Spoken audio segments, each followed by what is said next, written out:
हरे कृष्णा। कल यानी कि 22 फरवरी 2024 को है नित्यानंद त्रयोदशी, यानी कि नित्यानंद प्रभु जी का आविर्भाव दिवस। तो नित्यानंद प्रभु जी को अगर किसी ने समझ लिया तो समझिए उसने भक्ति को समझ लिया। तो नित्यानंद प्रभु जी के जीवन से जुड़ी 21 प्रमुख रोचक जानकारियां आज हम आपको देने वाले हैं, जो शायद ही आपने पहले कभी सुनी होगी। तो ये वीडियो बहुत ध्यान से देखिएगा, क्योंकि अगर इस वीडियो को अंत तक आपने देख लिया तो नित्यानंद प्रभु की कृपा आपको अवश्य प्राप्त होगी। साधु संग सर्व शस्त्र काय, लोभ मत साधु संग सर्व सिद्धि है। नंबर 1, नित्यानंद प्रभु जी सन 1474 में एक चक्रा ग्राम, जो कि अभी वेस्ट बंगाल में है, वहां पर अवतरित हुए थे। नंबर 2, पिता का नाम हदाई ओझा और माता जी का नाम पद्मावती, जो कि बहुत ही अच्छे ब्राह्मण थे और बेसिकली वो लोग मिथिला से थे। नंबर 3, महाप्रभु जब कृष्ण आवेश में होते हैं तो नित्यानंद प्रभु बलराम आवेश में होते हैं, और जब महाप्रभु राधा रानी के आवेश में होते हैं तो नित्यानंद प्रभु अनंग मंजरी के आवेश में होते हैं। अनंग मंजरी जो कि राधा रानी की छोटी बहन है। नंबर 4, जिस प्रकार भगवान कृष्ण और भगवान बलराम में कोई अंतर नहीं है, भगवान कृष्ण ने ही अपने आप को एक्सपेंड किया है बलराम जी के रूप में, ताकि वो रसास्वादन कर सके और लोगों को बता सके कि कैसे प्रेम का आदान प्रदान होता है, कैसे भक्ति में सेवा की जाती है। तो ठीक उसी प्रकार चैतन्य महाप्रभु और नित्यानंद प्रभु में भी कोई अंतर नहीं है। नंबर 5, नित्यानंद प्रभु जी के बचपन का नाम निताई है। तो उन्हें बचपन में नाटक करने का बड़ा शौक था। वो अलग अलग रोल प्ले करते थे, कृष्ण लीला, राम लीला, अलग अलग प्रकार के, और जो वहां के लोग थे वो देखते थे तो वो पूर्ण रूप से भक्ति में हो जाते थे। मतलब कि वो इतना स्ट्रांगली करते थे, लगता कि साक्षात भगवान ही है वो। और उनका जो फेवरेट पास टाइम था वो था लक्ष्मण जी का। तो लक्ष्मण जी नित्यानंद प्रभु एक ही है। तो जब लक्ष्मण जी का वो रोल प्ले करते थे तो बहुत सारी चीजें ऐसे करते थे जो रामायण में लिखी ही नहीं है। तो लोग जब देखते थे तो हैरान हो जाते थे, शॉक हो जाते थे, अरे ये तो रामायण में कहीं लिखा ही नहीं है, कैसे कर रहे हैं। लेकिन उनको देखकर लगता था कि नहीं, ये तो बिल्कुल ऐसा लग रहा है कि वो जी रहे हैं, ये वो लक्ष्मण ही है। तो हम कैसे इस बात को ठुकरा भी नहीं सकते, नहीं ऐसा हो सकता है कि ये नाटक कर रहे हो, कुछ भी अपने मन का कर रहे हो, लेकिन नहीं, हम कैसे माने ये नाटक कर रहे हैं, ये तो साक्षात ऐसा लग रहा है कि लक्ष्मण जी ही हैं। तो लोग कंफ्यूज हो जाते थे और पूरा मतलब कि काइंड ऑफ बिविल्डर हो जाते थे कि हो क्या रहा है। ऐसी बहुत सारी लीलाएं नित्यानंद प्रभु जी करते थे। नंबर 6, पूरा एक चक्रा जो ग्राम है वो निताई से बहुत प्रेम करता था। तो 12 वर्षों तक तो निताई वहीं पर थे, लेकिन जब 13वें वर्ष में वो आए तो एक प्रसिद्ध सन्यासी लक्ष्मीपति तीर्थ वहां पर आए, और उन्होंने देखा कि निताई की जो सेवा भाव है, जो भक्ति है, वो बहुत ही हाई लेवल की है। तो उन्होंने रिक्वेस्ट किया उनके पिताजी से कि क्या मैं आपके पुत्र को लेकर जा सकता हूं। देखिए वो मेरे साथ जाएगा तो अलग अलग तीर्थ स्थानों में वो दर्शन करेगा और उसको लाभ मिलेगा। तो उनके पिताजी तो बिल्कुल भी नहीं चाहते थे कि वो निताई उनसे अलग हो, लेकिन क्योंकि सन्यासी कह रहे हैं ये बात तो उसको ठुकरा भी नहीं सकते थे। तो उन्होंने उनकी बात को मान लिया और निताई लक्ष्मीपति तीर्थ जी के साथ चले गए। हालांकि उसके बाद जल्द ही उनके पिताजी ने उनके वियोग में शरीर त्याग दिया। नंबर 7, निताई ने लक्ष्मीपति तीर्थ जी के साथ 20 वर्षों तक भ्रमण किया, और उसी दौरान वो माधवेंद्र पुरी जी से भी मिले, जो कि लक्ष्मीपति तीर्थ जी के ही शिष्य थे। तो उनके साथ बड़ा प्रेम में संबंध था नित्यानंद प्रभु का। मतलब नित्यानंद प्रभु माधवेंद्र पुरी जी को ग्लोरीफाई करते और माधवेंद्र पुरी जी नित्यानंद प्रभु जी को ग्लोरीफाई करते। और ऐसा कहा जाता है कि बाद में चलकर लक्ष्मीपति तीर्थ जी ने ही नित्यानंद प्रभु जी को दीक्षा भी दी। नंबर 8, नित्यानंद प्रभु जी चैतन्य महाप्रभु जी से 1506 में मिले। तो जब वो मिलने के लिए जा रहे थे तो इतना ज्यादा एक्सटेसी में थे कि वो संभाल नहीं पा रहे थे। उन्हें डर लग रहा था कि अगर कोई देख लेगा तो क्या होगा। तो वो नंदनाचार्य जी के घर में जाकर छुप गए और वहां जाकर वो क्रंदन करने लगे। उनकी बॉडी पूरी शिवर करने लगी, हृदय उनका पूरा कांपने लगा, पूरा बॉडी में से उनके रोम रोम खड़े हो गए, उनका कंठ अवरुद्ध हो गया, सारे अष्ट सात्विक विकार उनके अंदर प्रकट होने लगे। मैं चैतन्य महाप्रभु से मिलने जा रहा हूं, चैतन्य महाप्रभु मेरे प्राणधन, मैं उनसे मिलने जा रहा हूं। और चैतन्य महाप्रभु जी को पता था कि नित्यानंद प्रभु जी उनसे मिलने के लिए आ रहे हैं, लेकिन वो आ नहीं रहे हैं, वो क्योंकि नंदनाचार्य जी के घर पर है। तो श्रीवास पंडित और श्रीला हरिदास ठाकुर जी को भेजा चैतन्य महाप्रभु जी ने, जाओ ढूंढो। ढूंढा, नहीं मिले। तो चैतन्य महाप्रभु जी खुद ही चल दिए मिलने। उनको भी कंट्रोल नहीं हो रहा था कि नित्यानंद प्रभु जी से मिलना है। और जब वो दोनों मिले, ओ कृष्ण, मतलब कि उसको लिखित में शब्दों में उसको एक्सप्रेस नहीं किया जा सकता, जो उनकी मीटिंग थी। तो अभी भी गौर नित्यानंद टेम्पल है नदिया में, जहां पर वो लोग मिले थे। आप लोग वहां पर जाकर वहां पे दर्शन भी कर सकते हैं। नंबर 9, जब नित्यानंद प्रभु जी चैतन्य महाप्रभु जी से मिले तो उनके चरणों में गिर गए। तो वो उनके चरण पकड़ने की कोशिश करते और चैतन्य महाप्रभु नित्यानंद प्रभु जी के चरण पकड़ने की कोशिश करते। दोनों एक दूसरे को गले लगाते, फिर दोनों खूब तेज तेज रोते, फिर खूब तेज तेज हंसते। उनको समझ ही नहीं आ रहा था कि मतलब करना क्या है। सोचिए, जब आप बहुत ज्यादा खुश होते हैं तो आपको समझ नहीं आता, आपको कभी रोते हैं कभी हंसते हैं। तो वैसा एक नजारा था। तो नित्यानंद प्रभु जी ने बोला चैतन्य महाप्रभु जी से, कहां थे आप? मैं तो पूरी दुनिया में आपको ढूंढ रहा था, लेकिन मुझको पता नहीं कि ये नंद महाराज का पुत्र कहां है। फाइनली मुझे पता चला कि ये चोर यहां पर आकर छुपा हुआ है, गौड़ देश में। अब तो मैंने आपको पकड़ लिया, अब कैसे छूट कर जाओगे? तो नित्यानंद प्रभु जी ने ये बोला और दोनों खूब तेज तेज ठहाके लगाकर हंसने लगे, चैतन्य महाप्रभु और नित्यानंद प्रभु। उसके बाद हंसने लगे, फिर रोने लगे, फिर नृत्य करने लगे, फिर गिर जाते, फिर उठते, फिर लौटते, फिर हंसते, फिर रोते। ऐसा एक अलग ही नजारा था वहां पर। लोग देखते कि क्या हो क्या रहा है यहाँ पर, सब देख रहे हो क्या रहा है। उनको पैसिफाई करने की कोशिश करते, शांत हो जाओ शांत हो जाओ, लेकिन बिल्कुल किसी के कंट्रोल में नहीं थे। फाइनली चैतन्य महाप्रभु जी ने नित्यानंद प्रभु को गले लगाया और तब जाके वो शांत हुए और अपना पूरा जीवन नित्यानंद प्रभु जी ने चैतन्य महाप्रभु जी को समर्पित कर दिया। नंबर 10, फाइनली नित्यानंद प्रभु जी चैतन्य महाप्रभु जी की गोदी में सर रखकर बेहोश हो गए। सब उन्हें जगाने की कोशिश कर रहे हैं, उठिए उठिए, वो उठ नहीं रहे थे। चैतन्य महाप्रभु जी क्रंदन कर रहे हैं। ये दृश्य बिल्कुल वैसा ही था जब लक्ष्मण जी को शक्ति बाण लगा था और वो राम जी के गोदी में लेटे हुए थे। तो राम जी भी उनको उठा रहे थे और क्रंदन कर रहे थे। सेम वैसे ही चैतन्य महाप्रभु जी क्रंदन कर रहे हैं, नित्यानंद प्रभु जी लेटे हुए हैं। फाइनली चैतन्य महाप्रभु जी ने बोला, उठो उठो, हरि हरि हरि हरि। उसके बाद नित्यानंद प्रभु जी दोबारा उन्होंने अपनी आंखें खोली और दोनों फिर से क्रंदन करने लगे। और ये दृश्य देखकर गदाधर पंडित जी देख रहे, कह रहे हैं ये तो विरोधाभास हो रहा है। वैसे तो शेषनाग के ऊपर, शेषनाग की गोदी में कौन लेटता है? भगवान लेटते हैं। यानी कि टेक्निकली नित्यानंद प्रभु की गोदी में चैतन्य महाप्रभु जी को होना चाहिए, लेकिन ये तो उल्टा हो रहा है, विरोधाभास हो रहा है। तो देख के वो भी बड़े आनंद का आस्वादन कर रहे थे। नंबर 11, चैतन्य महाप्रभु और नित्यानंद प्रभु जी का जो प्रेम था, उस प्रेम को समझ पाना हमारे लिए शायद मुश्किल है, क्योंकि उन दोनों का प्रेम बिल्कुल ऐसा था कि मतलब वो एक दूसरे को देखकर जमीन पर लौट रहे हैं, गले लगा रहे हैं। उनके कपड़े पूरे गिरे हुए हैं इधर उधर, उनको होश नहीं है कि उनके वस्त्र कहां जा रहे हैं। उनके आंखों से ऐसे अश्रुधारा बह रही है कि वो पूरा शरीर उनका गीला हो रखा है, पूरा शरीर गीला है। नीचे पानी की धाराएं बह रही है, अश्रुधारा से नीचे जल की धारा बह रही है, अश्रुधारा बह रही है। और उसके बाद दोनों नृत्य कर रहे हैं। जब नित्यानंद प्रभु नृत्य कर रहे हैं तो पूरी पृथ्वी हिल रही है। लोगों को लग रहा है कि ये क्या हो रहा है, भूकंप आ रहा है। सारे वैष्णव भयभीत हो रहे हैं, क्योंकि कौन है नित्यानंद प्रभु? शेषनाग है ना। तो जब वो नृत्य कर रहे हैं तो पूरी पृथ्वी हिल रही है।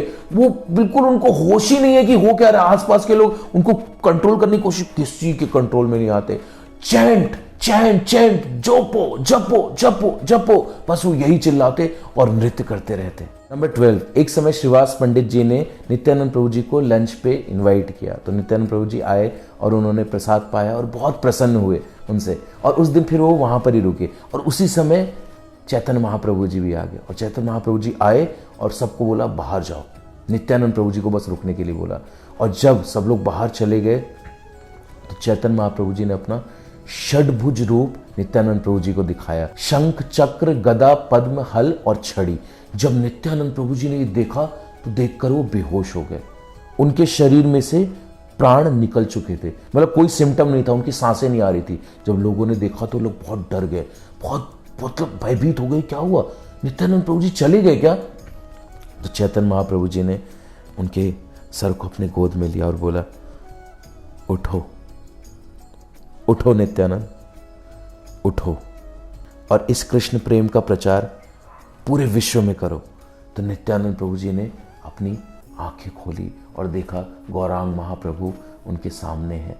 उनकी आंखों से अश्रुधारा बहने लगी। वैसे तो नित्यानंद प्रभु जी को पता है कि चैतन्य महाप्रभु कौन है, स्वयं भगवान है, लेकिन ये एक लीला चल रही है, तो लीला में वो भी आस्वादन कर रहे हैं। नंबर 13, एक बार चैतन्य महाप्रभु जी ने श्रीवास पंडित जी से बोला कि तुम इस भिखारी को अपने घर में क्यों रखते हैं? नित्यानंद प्रभु जी के लिए, इस भिखारी के बारे में हमें कुछ पता नहीं है कि इसका कौन सा घर है, कौन सा परिवार है, कहां से है, हमें कुछ भी पता नहीं है। देखो, अगर तुम अपने परिवार का भला चाहते हो तो इसको निकाल दो अपने घर से। ऐसे किसी अनजान आदमी को अपने घर में नहीं रखते हैं।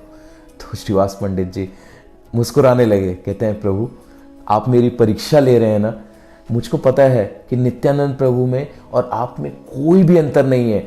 अगर नित्यानंद प्रभु जी मेरे सामने मदिरा लेकर खड़े हों और एक मलेच्छ लड़की से भी अगर विवाह कर ले तो भी मेरी श्रद्धा बिल्कुल रंच मात्र भी उनमें से कम नहीं होगी। जब चैतन्य महाप्रभु जी ने ये सुना तो कूद कर श्रीवास पंडित जी के छाती के ऊपर चढ़ गया, बोला क्या क्या बोला श्रीवास, श्रीवास तुमने क्या बोला, तुमने बिल्कुल ठीक पहचाना, बिल्कुल ठीक पहचाना है तुमने नित्यानंद को। मैं तुमको वरदान देता हूं श्रीवास कि लक्ष्मी तक को भिखारी बनकर घूमना पड़ सकता है, भीख मांगना पड़ सकता है, लेकिन तुम्हारे घर में कभी भी किसी चीज की कमी नहीं होगी और तुम्हारे घर के कुत्ते बिल्ली हर व्यक्ति को कृष्ण प्रेम अवश्य प्राप्त होगा श्रीवास। तो ये जब श्रीवास पंडित जी ने सुना बहुत खुश हुए वो।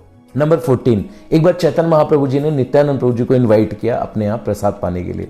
तो चैतन्य महाप्रभु जी आए, बोले कि चलो मेरे यहाँ प्रसाद पाने के लिए, तो लेकिन ध्यान रखना कोई बदमाशी मत करना, ठीक है, बहुत बदमाश हो तुम।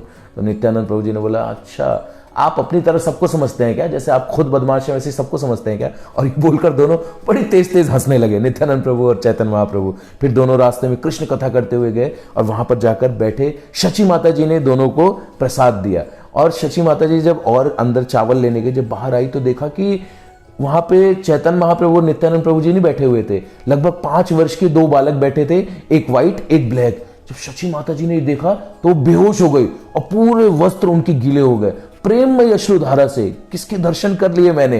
फिर चैतन्य महाप्रभु जी उठे, उन्होंने अपना हाथ धोया, उठा, माँ उठो, क्या हुआ, आप गिर क्यों गई।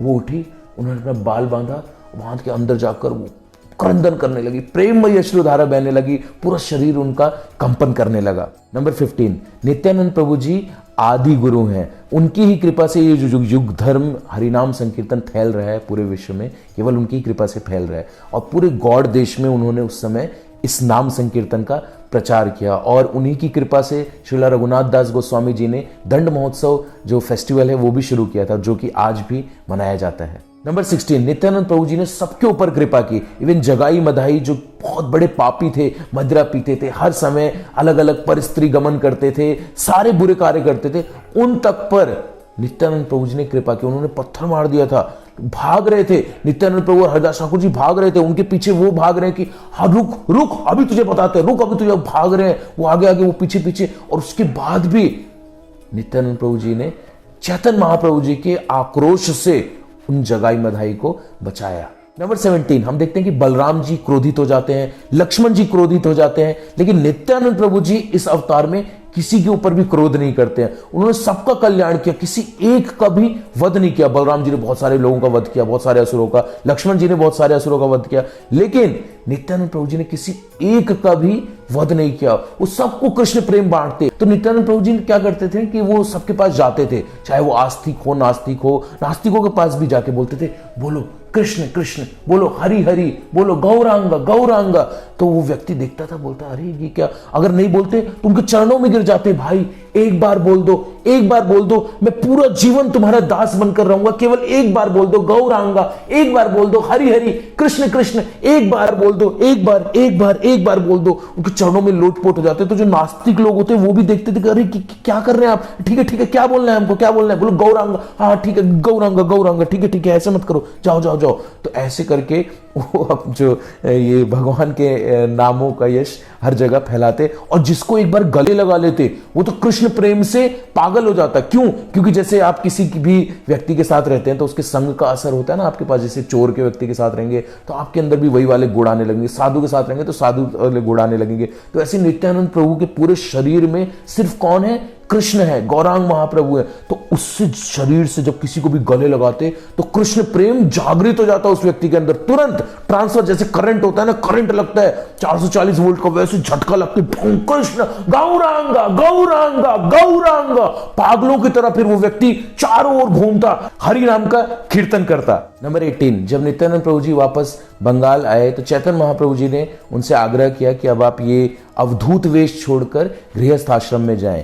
तो गौरीदास पंडित जी, जो कि चैतन्य महाप्रभु जी के बहुत ही निकटतम पार्षदों में से एक हैं और श्यामानंद पंडित जी के गुरु भी हैं, उनके भाई सूर्यदास साराखेल की 2 पुत्रियां थी, जानवा देवी और वसुधा। फिर उनके साथ नित्यानंद प्रभु जी ने विवाह किया। नंबर 19, नित्यानंद प्रभु और वसुधा देवी के पुत्र हुए वीरचंद्र और पुत्री हुई गंगा देवी। तो जब उनके पुत्र हुए वीरचंद्र जी तो अभिराम ठाकुर जी आए, बोले, ओ प्रिय भ्राता, मैंने सुना है कि तुम्हारे पुत्र हुए हैं, अरे दर्शन नहीं करवाओगे, मैं उनको प्रणाम करना चाहता हूं। तो जब वसुधा जी ने ये सुना तो वो बहुत डर गई, क्योंकि अभिराम ठाकुर जी जिसको भी प्रणाम करते, अगर वो प्रामाणिक नहीं है, कोई मूर्ति है, कोई व्यक्ति है, तो तुरंत वो चीथड़े उड़ जाते, फट जाते वो।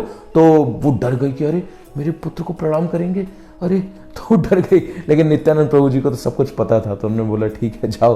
तो गए तो उन्होंने देखा वहां पर वीरचंद्र जी लेटे हुए हैं। ये वीरचंद्र जी स्वयं चैतन्य महाप्रभु जी हैं, जो कि नित्यानंद प्रभु जी के पुत्र बनकर आए हैं, क्योंकि उन्होंने कहा था कि मैं तुम्हारे घर में आऊंगा। तो वीरचंद्र जी को प्रणाम किया, और चैतन्य महाप्रभु जी जो कि वीरचंद्र जी के रूप में है, वो अपना अंगूठा चूस रहे हैं, पूरी बाल लीला कर रहे हैं। तो अभिराम ठाकुर जी उन्होंने प्रणाम किया, फिर उनकी परिक्रमा की, और उसके बाद बहुत आनंद में वहां से चले गए। नंबर 20, वसुधा देवी जी के शरीर त्यागने के बाद जानवा देवी जी ने बच्चों का ध्यान रखा और आगे चलकर वीरचंद्र जी को दीक्षा भी दी।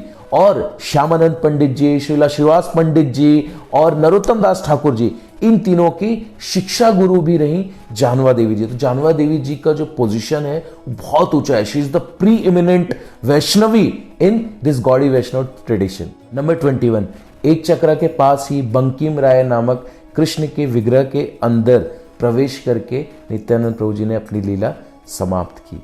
तो हमारे वैष्णव आचार्य बताते हैं कि अगर हमें चैतन्य महाप्रभु जी की कृपा चाहिए तो हमें नित्यानंद प्रभु जी की कृपा प्राप्त करना आवश्यक है। बिना नित्यानंद प्रभु जी की सेवा किए हम चैतन्य महाप्रभु को कभी भी प्राप्त नहीं कर सकते। और हमारे जो गुरु हैं वो किसका अंश है? वो नित्यानंद प्रभु जी का ही अंश है, क्योंकि नित्यानंद प्रभु जी कौन है? आदि गुरु हैं। तो अपने गुरु की सेवा करके हम चैतन्य महाप्रभु जी की कृपा अवश्य प्राप्त कर सकते हैं, और इसी जीवन में हम भगवान कृष्ण की भक्ति प्राप्त करके भगवान कृष्ण के धाम जा सकते हैं। श्री नित्यानंद प्रभु की जय, नित्यानंद त्रयोदशी की जय, चैतन्य महाप्रभु जी की जय, जगत गुरु श्रील प्रभुपाद की जय। हरे कृष्ण।